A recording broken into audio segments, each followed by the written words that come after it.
Բարի օր։ Մատթեոսի ավետարանում այսօր մենք կարդում ենք փարիսեցիների եւ այլ մարդկանց կողմից Տիրոջ ուղղված մի մեղադրանք, որ ինչու է Քրիստոս մաքսավորների եւ անառակների հետ հաց ուտում։ Եվ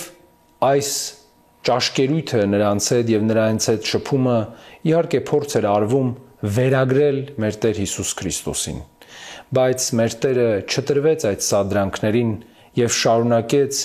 հիվանդներին բժշկել եւ ասելով, որ առողջներին բժիշկ պետք չէ, այլ հիվանդներին։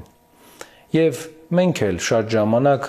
մարդկանց մասին պատկերացում կազմելու համար նայում ենք, թե ում հետ են նրանք շփվում եւ մտածում ենք, եթե այս մարդը վարկաբեկված է, ուրեմն նրա հետ շփվողն էլ անպայման այդպեսին պիտի լինի։ Բայց այն, ինչ համաչափ է եւ օրինաչափ է աշխարհի մեջ, օրինաչափ չէ հոգևոր հարթության մեջ, որովհետեւ առանց սրբությանը մոտենալու չի կարելի հաղթել մեղքը եւ առանց մեղքին մոտենալու չի կարելի հաղթել այդ մեղքը։ Ուրեմն սիրելիներ, երբ տեսնեք ձեր կողքը շատ սրբակենցաղ մարդիկ,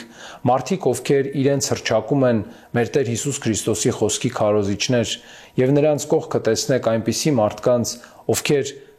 ամենակիչը չեն ասոցացվում ձեր մոտ հավատացյալ մարդու կերպարի հետ, հիշեք ավետարանական այս հատվածը եւ մի դատեք, այլ աղոթեք այդ մարդկանց փրկության համար։